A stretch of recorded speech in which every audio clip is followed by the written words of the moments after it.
Quais foram as notícias que vocês ouviram essa semana? Vou recordar algumas delas e vou deixar a que mais me comoveu, que mais me entristeceu por último. Um louco se armou, estão lembrados? Foi num prédio, num edifício, e detonou algumas centenas de tiros sobre as pessoas. Muitos mortos, muitos feridos. A minha pergunta para você é: quais são as consequências disso na mente, no coração das pessoas, na sua mente e no seu coração? Um outro louco planejou, entrou numa creche e matou algumas crianças. Dezenas. E uma professora, na tentativa de defender, também foi atingida pelo fogo, morta. Você sabe onde foi? Aqui no Brasil. Quais são as consequências disso na sua mente e no seu coração? No Museu de Arte Moderna em São Paulo, mais uma vez, exposição de pessoas nuas sobre a alegação de que é arte. Vocês sabem qual é a consequência disso na sua mente, no seu coração, na sua alma, no coração dos seus filhos, dos nossos filhos? E finalmente, na segunda-feira, algumas pessoas começaram a mandar recados para mim, e eu só vi mais tarde, dizendo de um fato acontecido ali próximo do estádio, portanto próximo da minha casa. 2 jovens, cercados por uma multidão de outros jovens, mantiveram relações sexuais na frente das pessoas. Você sabe quais são as consequências disso? Na sua mente, na mente dos seus filhos, no coração das pessoas que estão ao redor?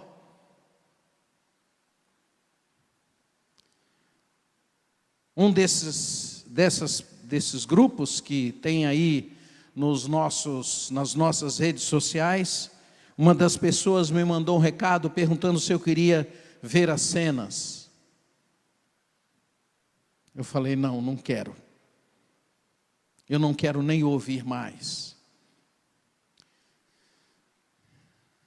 Você sabe quais são as consequências disso na sua vida?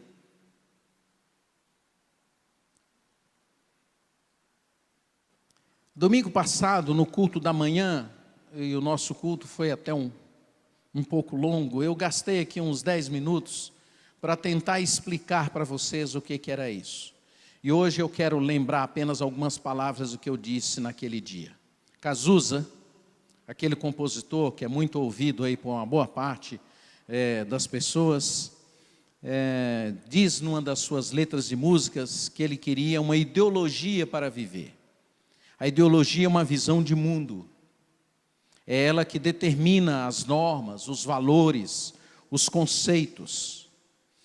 E a ideologia, de um modo geral, ela termina as palavras que dizem qual é o tipo de ideologia, termina com o final das palavras em português com ismo. Então, a ideologia ela tem uma história. Ao longo da história, as sociedades, os grupos, as nações, elas são dominadas por determinadas ideologias. Então, depois da vinda de Jesus, por exemplo, o mundo passou a ser dominado por uma ideologia religiosa chamada cristianismo. E foi depois do rei Constantino que isso aconteceu. Durante mais ou menos 1000 anos, essa ideologia dominou o mundo, até que veio a reforma. Durante esse período, do ponto de vista político e de organização social e econômico, havia uma outra ideologia, chamada feudalismo. E esse feudalismo dividia a sociedade em dois grupos, e eles justificavam essas ideias, esta forma de se organizar com ideias, aproveitadas das ideias religiosas e aproveitadas das questões políticas. Então haviam os senhores e os servos, até que surgiu um outro grupo, que começou a descobrir que eles podiam fazer troca de mercadorias. E esse grupo então surgiu no mundo, eram os burgueses que estavam vindo, e ideologicamente eles foram chamados de capitalistas ou de capitalismo. E isso veio dominando o mundo, de tal maneira que nós começamos então a chegar no nosso tempo, mais recentemente, algum século atrás, então veio o socialismo, que era uma proposta de se organizar a sociedade de uma outra maneira, onde as diferenças econômicas e sociais fossem menos intensas ou menos graves. E todas essas propostas ideológicas são ferramentas de controle social, para tirar a liberdade das pessoas, para tirar a decisão das pessoas. E ela se dá por um processo simples de entender. À medida que uma ideologia quer se impor, ela trabalha para desconstruir a anterior. Se estabelece um vazio, e a partir daí então se começa a construir a nova proposta ideológica. E esse processo de desconstrução, eles vão em dois tripés pelo menos. Um deles é através da apresentação de meias verdades, ou seja, a gente não fala a verdade toda sobre o que nós pensamos sobre esta antiga ideologia, e vamos entrando e assimilando algumas dessas verdades. E com o tempo nós vamos fazer com que essas verdades elas desapareçam, os valores, os princípios. E a segunda forma da ideologia se impor é através da apresentação das grandes mentiras com intensidade, como se elas fossem verdades. À medida que se repete mentiras, as pessoas vão se acostumando com aquelas mentiras, e eles vão se acomodando àquilo, e não se dão conta. E isso há três pilares, os quais as propostas ideológicas trabalham mais fortemente: a família, a destruição da família; a escola, impondo as novas ideologias; e às vezes a igreja, se omitindo ou se deixando ser levado por essas propostas ideológicas. Interessante. E agora que nós vamos entrar na Bíblia, até aqui foi só a introdução do sermão. Eu espero que daqui para frente vocês fiquem atentos ao que eu acabei de falar. E agora nós vamos ler a Bíblia para a gente pensar um pouquinho sobre essas coisas. Abra a sua Bíblia, Lucas capítulo 21.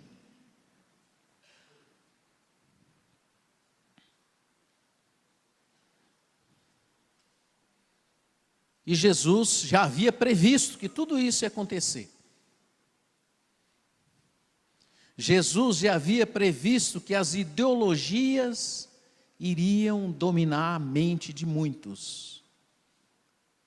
Ideologias contrárias ao que ele ensina, inclusive de muitos que se afirmam cristãos.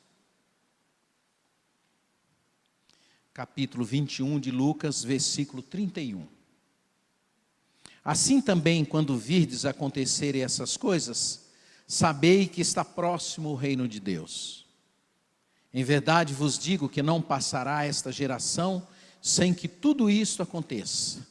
Passará o céu e a terra, porém as minhas palavras não passarão. Agora preste atenção no versículo 34. Acautelai-vos por vós mesmos, para que nunca vos suceda que o vosso coração fique sobrecarregado com as consequências da orgia, da embriaguez, das preocupações deste mundo, para que aquele dia não venha sobre vós repentinamente como um laço. Pois há de sobreviver todos os que vivem sobre a face de toda a terra. Vigiai, pois, o tempo todo orando, para que possais escapar de todas essas coisas que têm de suceder e estar em pé na presença do Filho do Homem.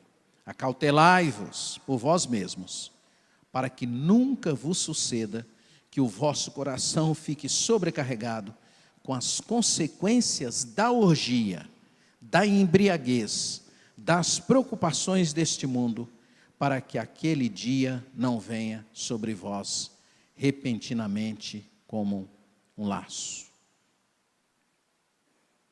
Nós estamos pregando, como os irmãos sabem, uma série de mensagens sobre o livro 13 Razões para Viver. Esse livro foi inspirado numa história real, ou em várias histórias.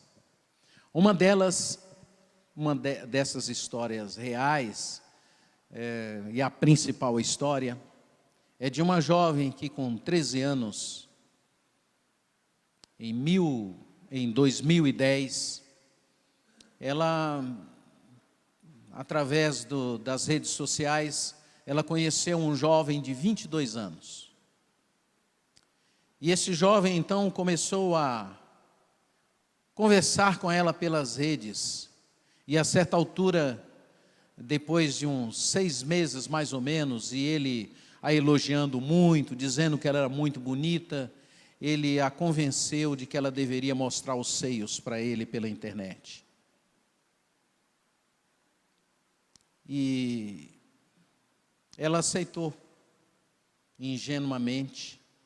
E a partir daí, então, ele começou a chantageá-la e disse que se ela não mostrasse todo o seu corpo, que ele iria colocar na rede social. E ela foi resistindo, e durou 1 ano. E finalmente, ela não resistindo mais, e com muito medo de que ele colocasse nas redes sociais, ela tirou toda a sua roupa e deixou que ele a filmasse e a visse, e ele também gravou. E a partir daí ele começou a espalhar aquelas imagens na cidade em que ele morava, e aquilo foi tomando proporções, e a mocinha foi crescendo, e aonde ela ia, ela era hostilizada. Como ela sendo uma pessoa vulgar. E ela foi escrevendo tudo o que acontecia com ela. Ela não conseguia falar para os seus pais, de medo.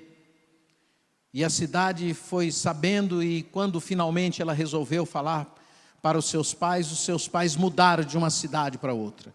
Mas quando ela chegou na outra cidade, na outra escola, aquilo começou a acontecer novamente. E ela era hostilizada, as pessoas falavam de forma pejorativa a respeito dela.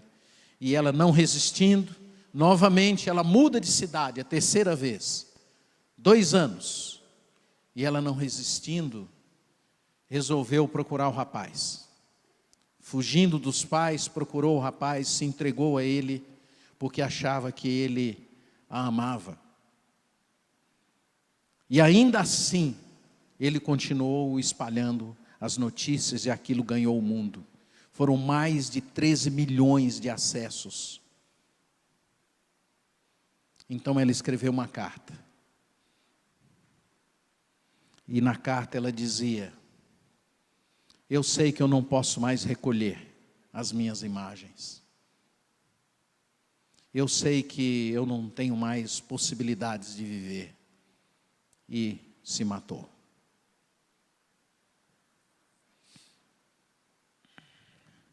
Eu estou falando isso em função dos acontecimentos dessa semana. Porque alguns de nós achamos que essas coisas acontecem na sociedade e não nos atingem. Aqueles 2 jovens, e alguém me disse que um deles é frequentador de uma igreja evangélica. Aqueles 2 jovens foram filmados. Havia uma turba ao redor dele. E não houve ninguém, absolutamente ninguém, que tivesse a dignidade de fazer alguma coisa e impedir que aqueles jovens fizessem aquilo. Não porque fosse, não só era, mas não seria um ato de punição ou de castigo, ou por eles estarem fazendo aquilo publicamente. Não, não é isto. É por compaixão àquelas vidas e aquelas pessoas.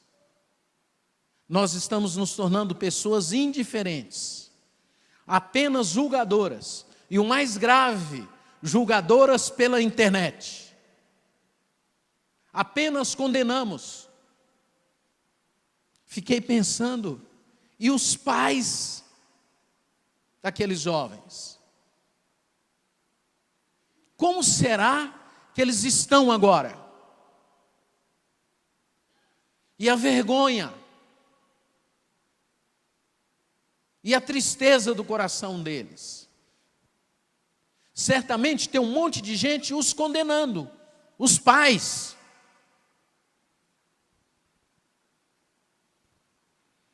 Jesus fala nesse texto de uma profecia. Anteriormente ele fala dos sinais que viriam físicos. Mas aqui ele está falando de alguma coisa que domina a mente das pessoas. Ele está falando de como a história iria se desenvolver num processo crescente, que o mundo iria mudar de tal maneira que as preocupações do mundo iriam sobrecarregar as pessoas e embriagá-las, e elas iriam praticar orgias sem se dar conta das consequências disso na mente e no coração delas. Acautelai-vos por vós mesmos, para que essas coisas ruins, que são praticadas por todos, não alcance, não domine os vossos corações e as vossas mentes, e vocês comecem a não mais se importar com nada. Ninguém previu isso, a não ser Jesus. Nos dias dele, haviam pessoas como nós, que não praticavam essas coisas, que não faziam essas coisas, que tentavam ter uma vida de qualidade, que tentavam ter relacionamentos saudáveis no seu dia a dia, que não eram pessoas com a personalidade adoecida, que não eram pessoas problemáticas, que não eram pessoas desumanas, eram pessoas boas, amorosas, bondosas, eram pessoas que queriam manter os seus valores, eram pessoas que queriam viver de uma forma digna e normal, como muitos de nós estamos tentando viver. E ele diz assim: vocês não devem se preocupar não apenas com a prática disso, com a prática das orgias, embriaguez, desse materialismo maluco que as pessoas estão envolvidas. Não se preocupem apenas com as práticas. Não são apenas as práticas que são problemas. Claro que elas são, mas as consequências disso, porque essas práticas elas vêm de uma proposta, e uma proposta sutil, que vai invadindo a sua mente, que vai penetrando, que você vai se acostumando. Aí você começa a dizer: eu não pratico essas coisas. Essas coisas aí que essa moçada pratica, não me alcançam, não estou nem aí. E Jesus avisa que esse tipo de consequência por causa dessas práticas alcançaria a todos, sem exceção. É planetário, é globalizado, em qualquer lugar do mundo, essa forma, essas práticas estão entrando na mente das pessoas. E a sociedade está se acostumando. E você começa a se acostumar com essas rotinas, com essas propostas. É um processo de metástase, está se espalhando. A maioria não está na orgia. A maioria não está na promiscuidade. Talvez você diga assim: pastor, eu nunca participei dessas perversões sexuais. Aí você diz: graças a Deus, aleluia, nunca participei disso. Só assisto canal gospel, só ouço música evangélica, Graças a Deus, estou fora. Eu estou aqui nessa noite para te avisar que você não está. Você está enganado. Isso está alcançando você.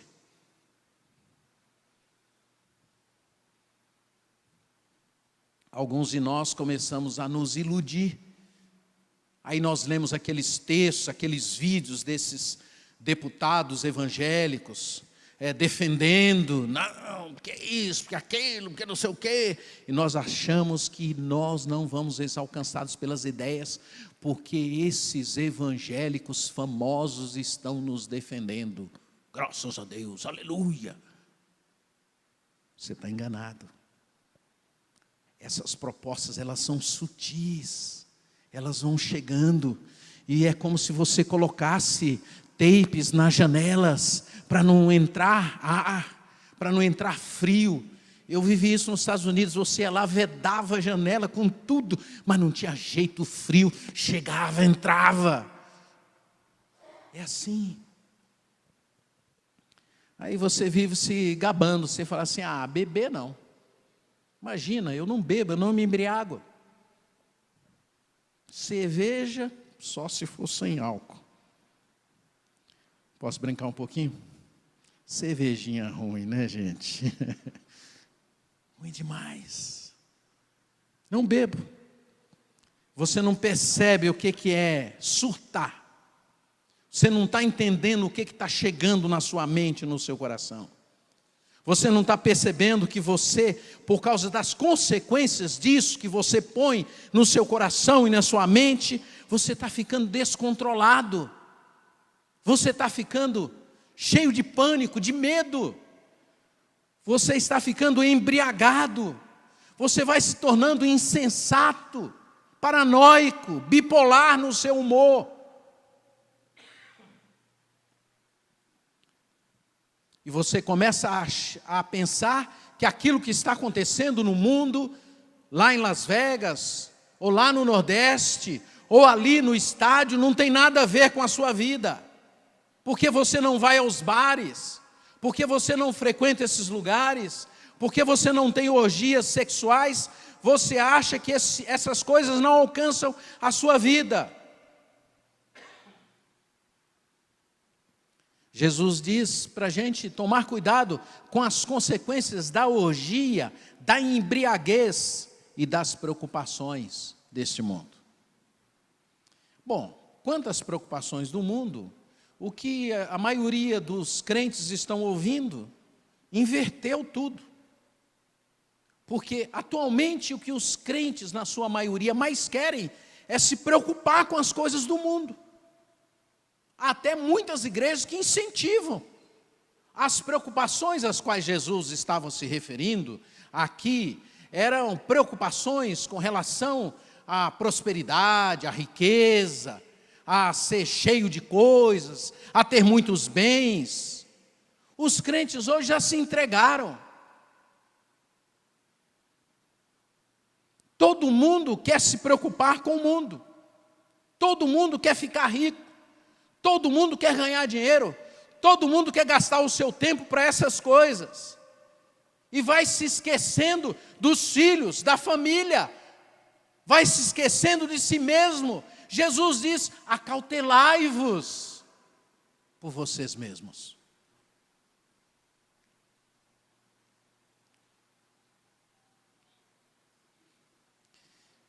Essas coisas, infelizmente, elas já penetraram a nossa alma. Já entraram dentro de nós. O problema não é só fazer. Claro, fazer é gravíssimo. O problema é que nós não estamos atentos às consequências. Jesus diz assim, cuidem de vocês, se preocupem com as consequências. Aí você diz, eu não faço essas coisas. Mas se você não cuidar de você, você vai terminar envolvido por essas coisas. Em alguns casos, fazendo.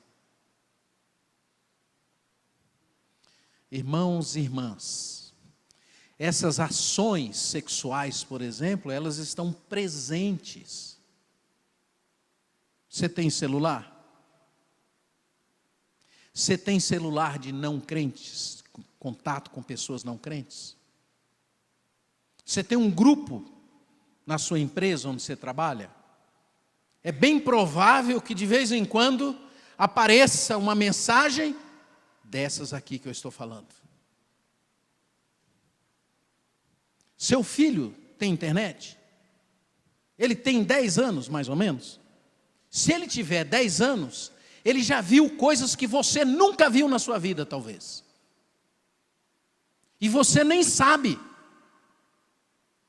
E você não se importa, deixa à vontade.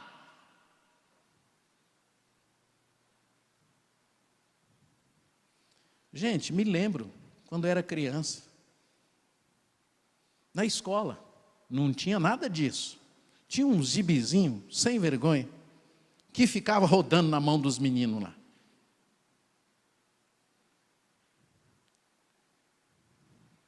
Era umas revistinhas. Isso hoje seria devocional.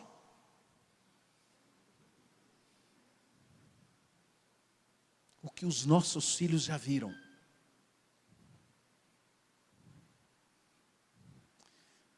Irmãos e irmãs, vocês sabem quais são as crises que os nossos filhos têm vivido?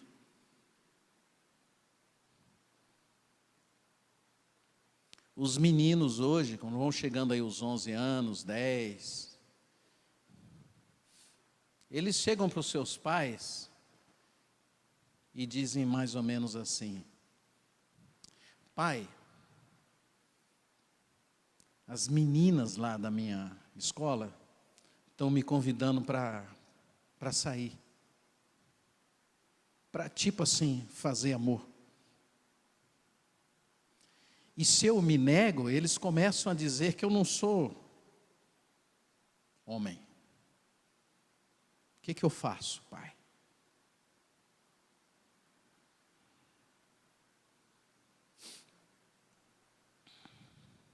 Os meninos estão chegando para os pais e dizendo: pai, eu tenho um órgão sexual aqui que diz que eu sou homem, mas lá na escola estão me chamando de gay. E se alguém reagir contra?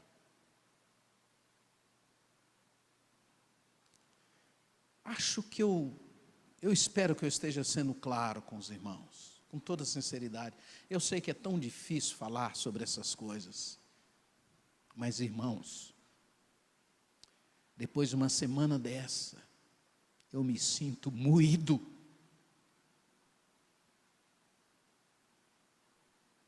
Meu coração quebrado.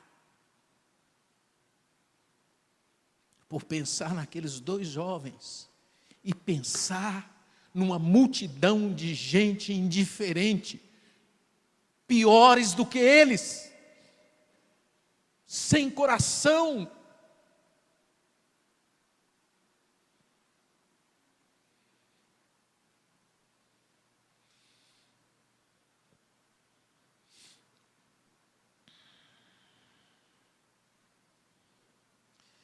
Ainda que haja uma minoria de pessoas com dificuldades, você sabe de onde está vindo essas ideias?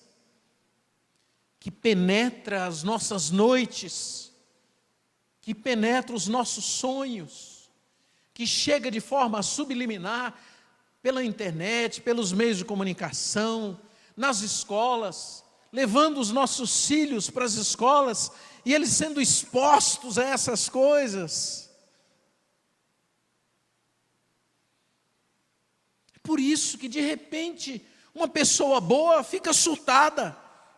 Há uma pressão invisível, há uma pressão silenciosa, uma gravidade pesando sobre a vida das pessoas. E muitos de nós frequentando a igreja e não nos importamos conosco, muito menos com os outros. Vamos abrindo a nossa mente, o nosso coração para essas coisas, nos embriagando com isto que a sociedade oferece. Não é bebida, não é cerveja, é muito mais grave. No Antigo Testamento, a palavra embriaguez se refere, e é claro, é específico, dizendo assim, não é embriaguez do vinho, nem de bebida forte, mas de consciência.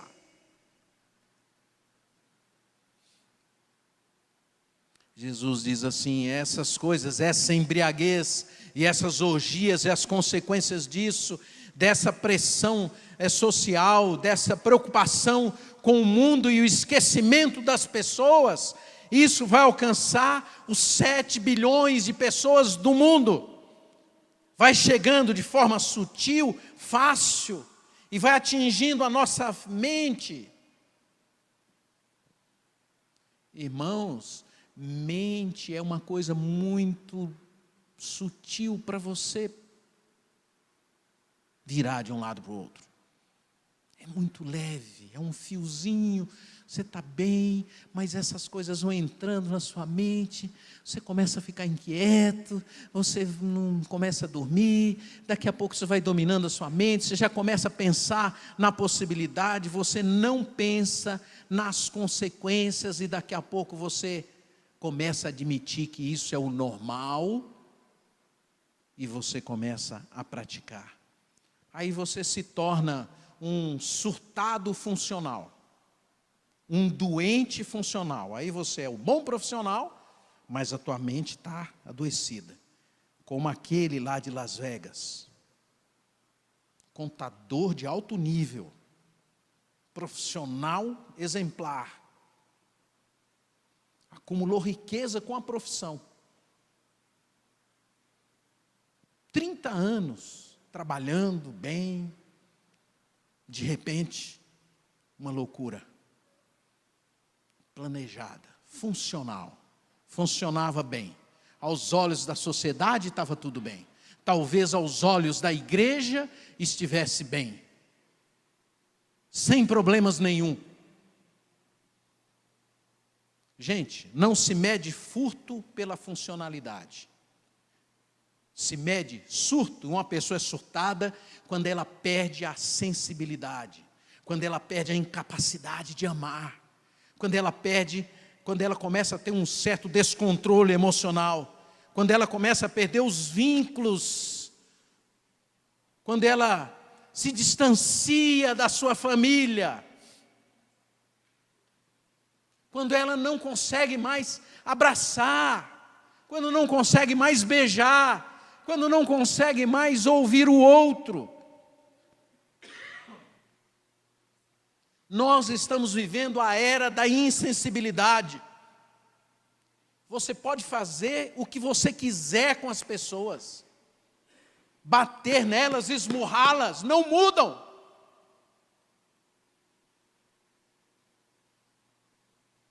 Não se sente mais nada, nada nos comove mais. Não são apenas os agentes químicos que alteram a nossa vida, a maioria é alterada por essa embriaguez, pelas consequências disso, dessa embriaguez química, social, moral, e a gente vai ficando anestesiado com um olhar doentio, e começamos a discutir na internet e achamos que está resolvido. O pastor fulano de tal lá já falou, meu problema aqui está resolvido. Malucos funcionais vamos nos tornando. Vamos discutir no WhatsApp. E a gente vai se acostumando e cada vez mais piorando.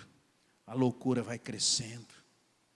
Nós vamos nos sentindo cada vez mais tolerantes e insensíveis. Começamos a aplaudir sem perceber a essas coisas. Começamos a defender sem entender, começamos a nos envolver sem notar.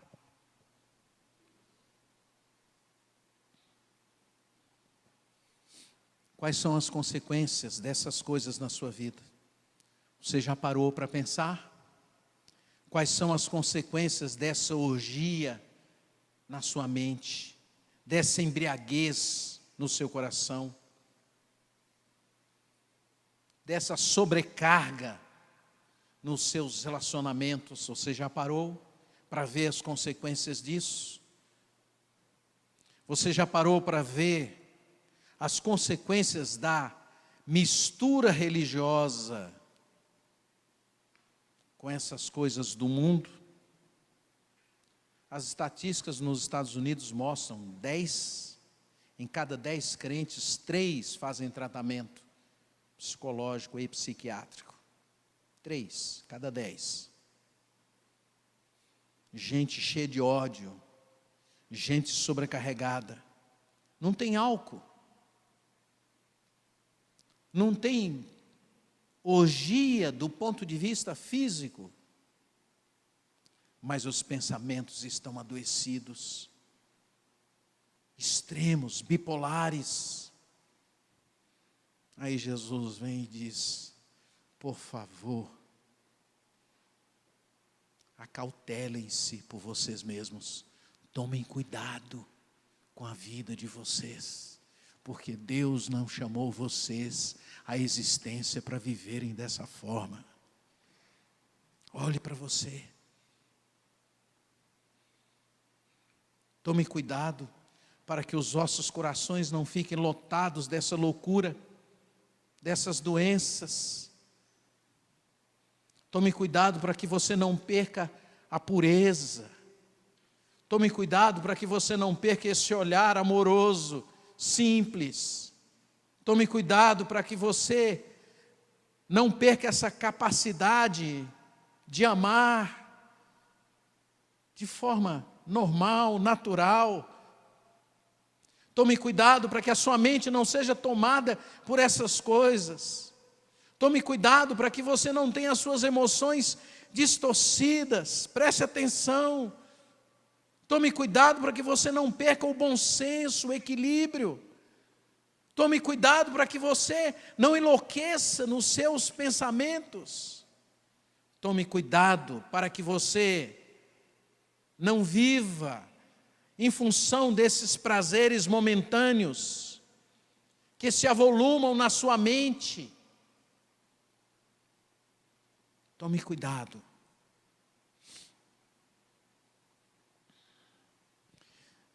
Eu amo ser pai. Tenho muita gratidão na minha vida pelos meus filhos, hoje já adultos. Mas agora eu estou descobrindo uma coisa nova: ser avô. Agora não, uns 2 anos mais ou menos, 1 ano e meio. Todo dia eu dou uma olhadinha num videozinho que chega lá de São Paulo.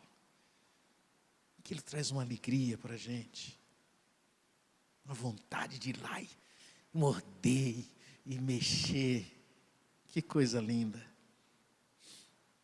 No meu dia a dia aqui, no meu trabalho, tanto aqui na igreja como no Unicesumar, é raro o dia que eu não vejo um jovem dominado, sobrecarregado por essas pressões. Por isso que Paulo dizia assim: olha, as circunstâncias são tão graves que é melhor vocês não casarem.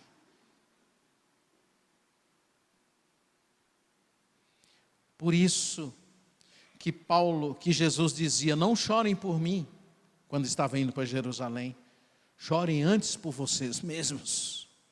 Essas histórias de calamidades, de maluquices, essas histórias de manipulação religiosa,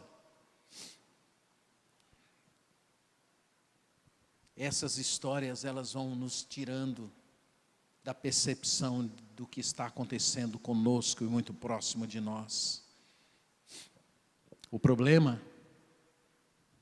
talvez você pense, está fora de você. É fácil a gente eleger os outros. Eu vejo os pastores aí na internet, na televisão, protestando e dizendo assim: vamos eliminar essas pessoas. São propostas marco-felicianas que não levam a nada. profundamente infelizes. O Brasil está assim, você pensa, por causa desses. Não, o Brasil está assim por nossa causa. Porque não nos posicionamos, porque estamos sobrecarregados, porque fomos nos entregando a essas propostas e as entendendo como normais. Todo mundo tem, então não tem problema os meus filhos terem, eu mesmo ter. E aí a gente vem num culto como esse, você vai sair daqui hoje, talvez carregado, preocupado, achando que a palavra poderia ser mais leve. A verdade é que nós não enxergamos as nossas doenças como grupo, não enxergamos as nossas doenças como família, não enxergamos as nossas doenças de ordem pessoal. E eu quero encerrar te fazendo propostas bem simples e práticas. Primeiro, pastoreie a sua vida. Cuide de você mesmo. Cuidado com a sua mente, com o seu coração, com a sua alma. Segundo, pastoreie os seus.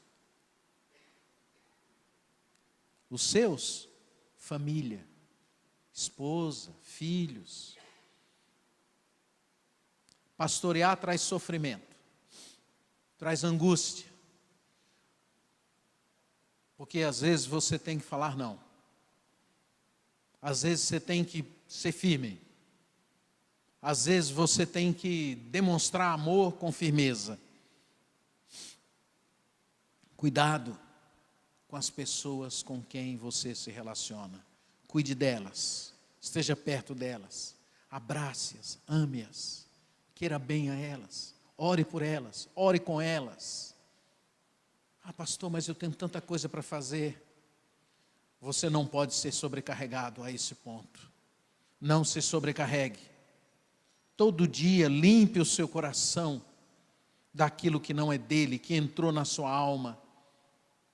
Todo dia você recebe muita maldade, muita cobiça, muita lascívia, passa pela sua mente, muita avidez para ganhar mais, muito desamor. E você tem que tirar essas coisas todo dia do seu coração. O texto diz para a gente ficar orando, vigiando, todo dia. A oração é para isso, é para limpar o coração. É para dizer, não, Senhor, por favor, me socorra, me livra disso. Tira isso do meu coração. Põe uma coisa nova em minha alma. Põe uma coisa boa.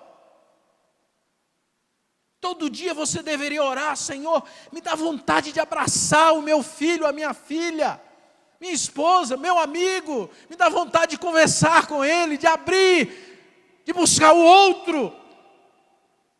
Pastoreie quem está perto de você. Preste atenção, essas coisas chegam como um laço na sua vida, vão te envolvendo. O texto diz, Jesus diz para você vigiar todo o tempo, prestar atenção para não cair nessas armadilhas e estar de pé diante dele. Levantar-se. Admitir que você é filho dessa geração, que você tem carências, que você tem vazios, que você precisa dele, que você crer nele. Confessar para você mesmo, crendo que você é habitado por ele.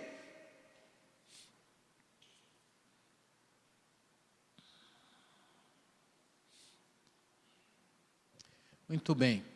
Você vai sair daqui dizendo, pastor, foi duro hoje, hein? Mas eu tenho que te dizer, eu vim aqui, fui chamado por Deus, não apenas para consolar você. A minha responsabilidade diante de Deus é te acordar. Eu não sei com quantos isso vai acontecer, mas se acontecer com alguns, eu vou ficar grato a Deus. Meu irmão, seja capitão da sua história. obedecendo o Evangelho, porque fora disso você vai entrar num processo terrível e outras pessoas vão dirigir a sua vida.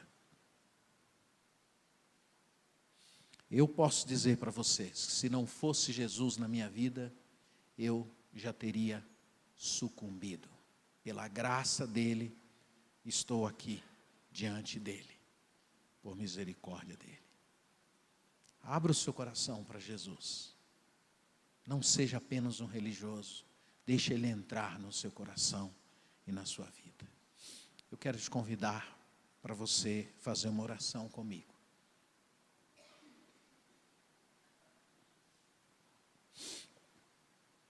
Feche os seus olhos.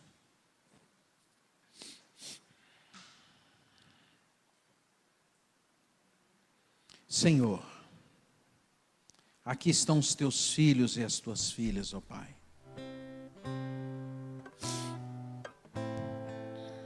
Foram atraídas por Ti um dia.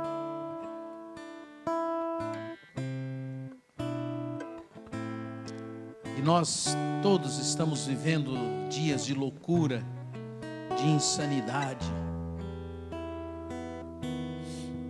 dias de promiscuidade, de perturbação, de falência, de surtos, de doenças. E nesta noite, Senhor, essa palavra falada aqui por um homem sem muito significado, mas uma palavra simples. Oramos, Senhor, pedimos que ela seja carregada, empoderada pelo Teu Espírito Santo e que ela comova o coração dos nossos jovens que estão aqui, que eles venham a Te conhecer de verdade. Ainda que eles olhem ao redor e vejam péssimos exemplos, ó Pai, que eles de fato tenham um encontro contigo, porque só isso pode salvá-los dessa geração perversa e má, geração de gente sem coração, sem amor. Pai, eu oro pelos pais que estão aqui. Muitos foram enganados ao longo da história, ao longo das suas vidas. Gente que sofreu pressões, pesos, sobrecargas, opressões.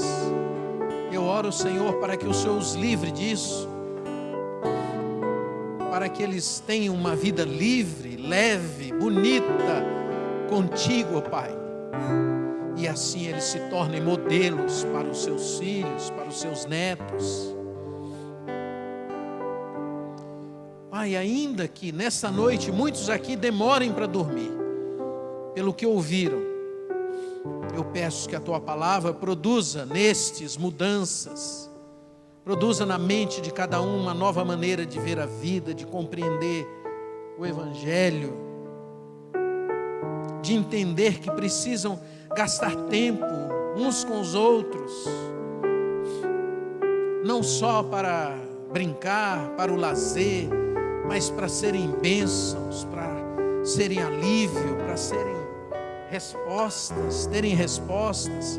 Ajuda-nos, ó Pai, a sermos gente saudável, gente curada, gente tratada, gente que não tem medo, gente que tem um coração alegre, esperançoso, confiante na pessoa de Jesus. Nos ajuda, Senhor, em nome de Jesus. Amém e amém.